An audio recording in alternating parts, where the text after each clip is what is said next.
Ода Лондон BBC элералық жаңылықтарды көріңіздер, сіздер менен Гүлнара Қасманбетова. Британиядағы ең ері интенсивті дарылоо борборунан атайын баяндама. Медиктер коронавирустан жабыркаган көп сандағы кишилерди тейлөөдө. Америкада коронавирустан 10 миңден ашын адам каза тапты. Пандемия башталгандан бери бул эң кайгылуу жана катаал апта болду. Газа коронавирустан сақтанып чегарасын жапты. Бирок анклавдын саламаттыкты сактоо тармагынын вируска каршы алы жетеби деген кабатырлануу күчөдү. Коронавирус биринчи башталган Кытайда январдан бери биринчи жолу бир да өлүм болбогон күн катталды. Бирок так сан боюнча адистердин пикири келишкен жок. Жалпы дүйнө боюнча азыр 1,3 миллион учур катталган 75 миң адам каза тапты. Франция кече 833 адам көз жумганын билдирди. Пандемия башталганы бул бир күндүн эң жогорку статистикасы. Европада эң жабыркаган Италияда дем алыш күндөрү бир ай ичиндеги бир күндүк статистика төмөнүрөөк болгону менен бүгүн 636 адам каза болгону маалымдалды.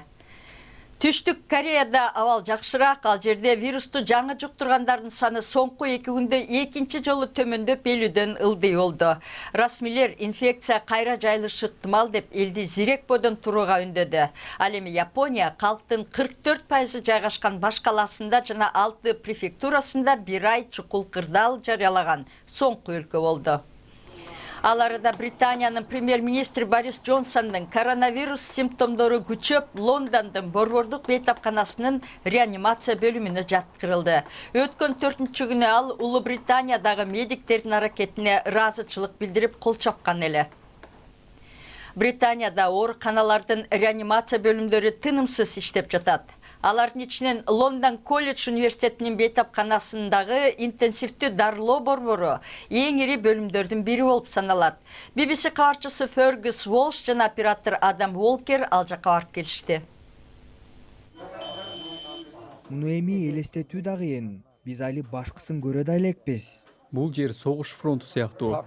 Эки адамды эске албаганда биз карап жаткан ар бир бейтап COVID-19дан жабыркап келген. Жуктургандар саны кескин көбөйсө, биздин алыбыз келбей калат.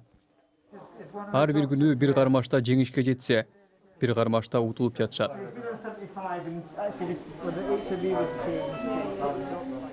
Бул жердеги бардык пациенттер өтө оор абалда. Биз мындан да көп бейтаптар келет деп болжоп жатабыз. Бардык бөлүмдөрүбүздө COVID-19дан жабыркагандар жатат. Бирибиз да мындайды мурда көргөн эмеспиз. Бул жер операциядан чыккан бейтаптар калыбына келгенче дарланган бөлүм болчу. Азыр ал коронавирус менен келгендерди реанимациялоо бөлүмү болуп калды. Оорукананын ири бөлүгүн атайын COVID-19 дарылоого ылайыктап чыгышты. Мен 23 жылдан бери реанимация бөлүмүндө иштеп келем. Мындай абалды эч качан көргөн эмесмин. Лондондогу бомба жардырууларынан кийин да мындай болгон эмес. Кыска мөөнөттө мындай абал жаралып көргөн эмес. Бейтаптардын көбү жашы улгайган же жалпы саламаттыгы начар болгон кишилер. Бирок баарысы эле андай эмес.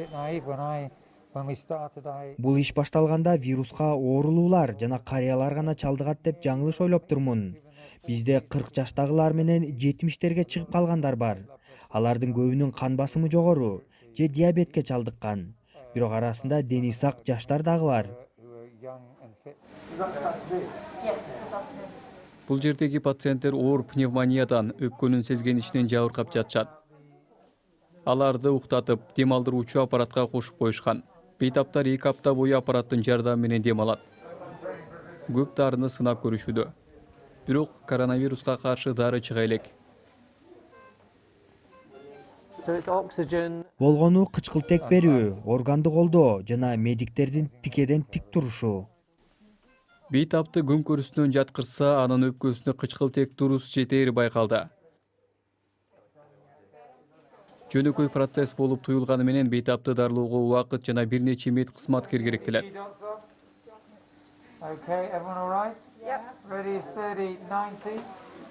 Ал эми дем алдыруучу аппаратка кошулган бейтаптар реанимацияга жаткырылат.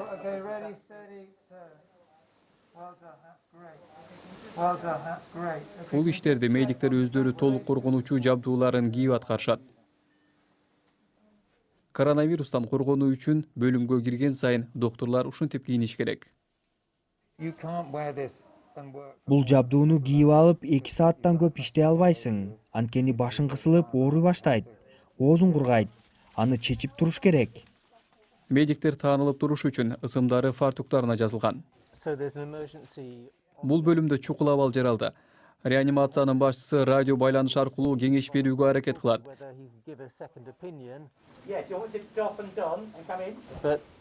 Бирок кириш керек болсо, ал толук коргоо жабдуусун кийиши керек. Ар дайым мындай шартта иштөө кишинин денесин да, мээсин да чалыктырат. Бул абдан татаал. Арабызда айрымдар чыдай албай калды. Бизде медайымдар, доктурлар жана терапевттер көп. Бирок баарысы эле мындай жабдуулар менен иштей албайт. Андыктан алар кыска мөөнөткө гана кирип иштей алат. Айрым кызматкерлерибиз стресске кабылып, нервке алдырган учурлар болот. Андыктан кесиптик чөйрөгө дурус көңүл буруу зарыл. Өздөрүнө коркунуч келип жатса да, медиктер ишин улантууда. Алар күнүнө 12 саат, жумасына 60 сааттан иштеп жатат. Алар бейтаптары үчүн, өздөрү үчүн, үйдө калган жакындары үчүн кабатыр. Жакындарыбыз да ушундан кыйналып жатат. Балдарым үйдө, аялым аларды үйдөн окутууда. Мага керек болсо оңоюраак болсо керек. Мен ишимди кылып, бир күн бою бошобойм. Алар бул жакта кандай шартта иштеп жатканыбызды билбейт. Биз үйгө вирус жуктуруп барабызбы деп коркобуз. Үй бүлөм колдоп турат. Мен аларга абдан сыймыктанам. Кырдаал согуш фронтундай болуп турса да, доктурлар кебелбей иштерин аткарып жатканы суктандырат.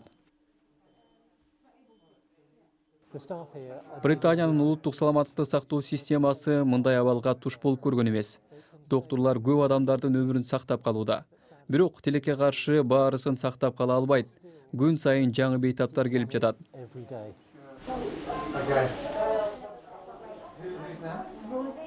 Коронавирус алып келген кризис үрөйдү учурат. Кризистин каармандары болгон доктурлардын сабырдуулугу үмүт ыроолойт.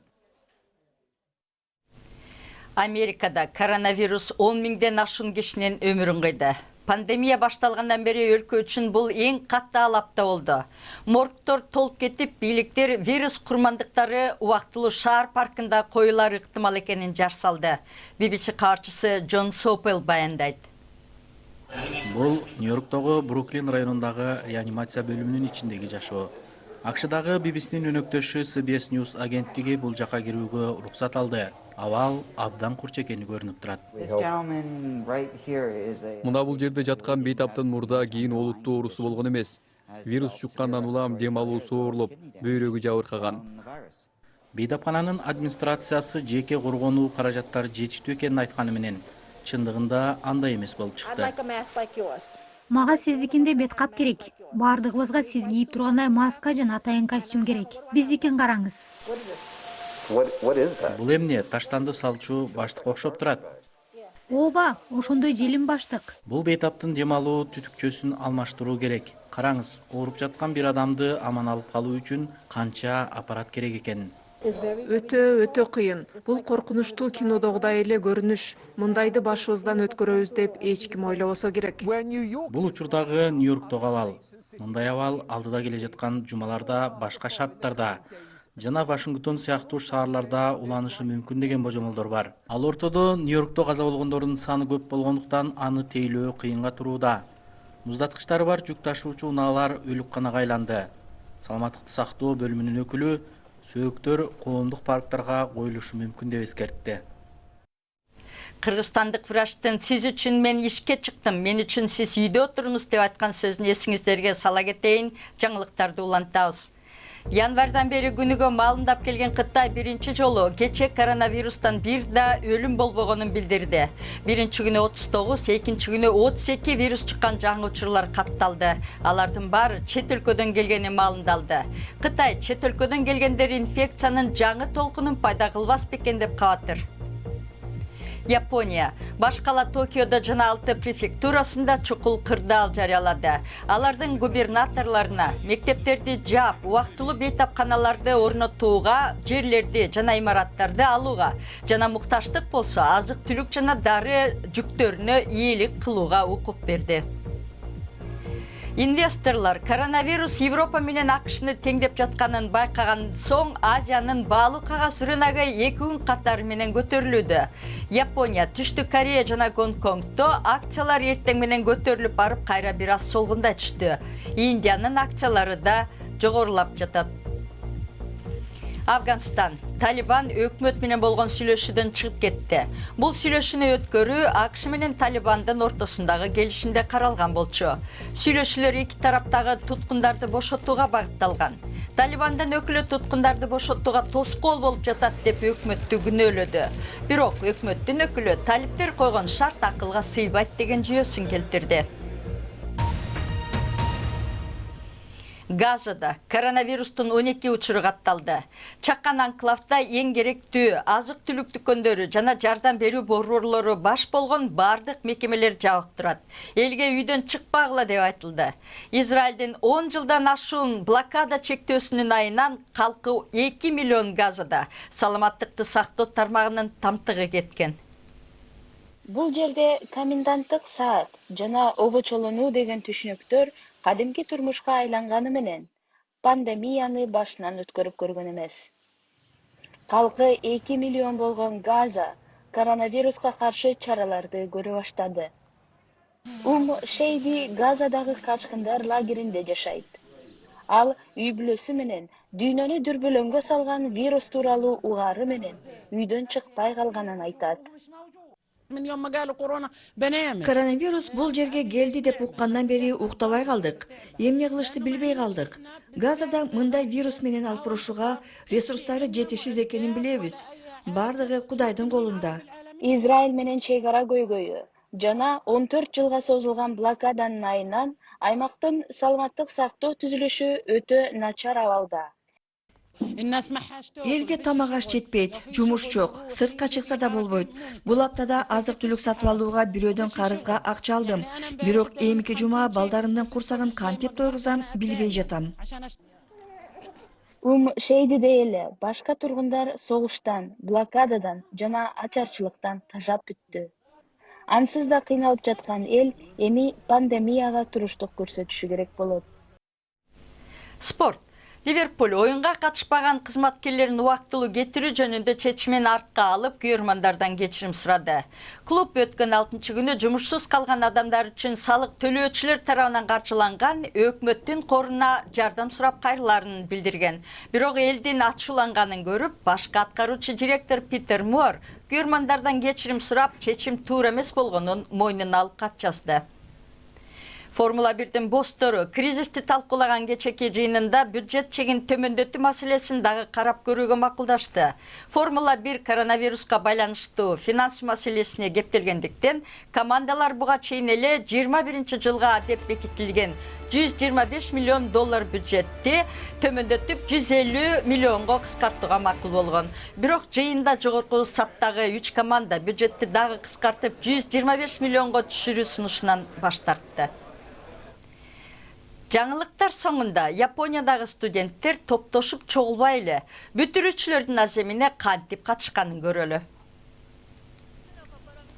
Токиодогу Business Breakthrough университетинин студенттери бүтүрүүчүлөр аземине өз ордуна аватар роботтарды өкүл кылып жөнөткөн.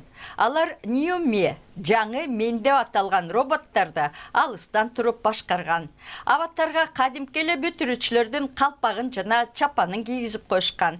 Аларга бекитилген планшеттерден бүтүрүүчү студенттин сүрөтүн да көрсө болот.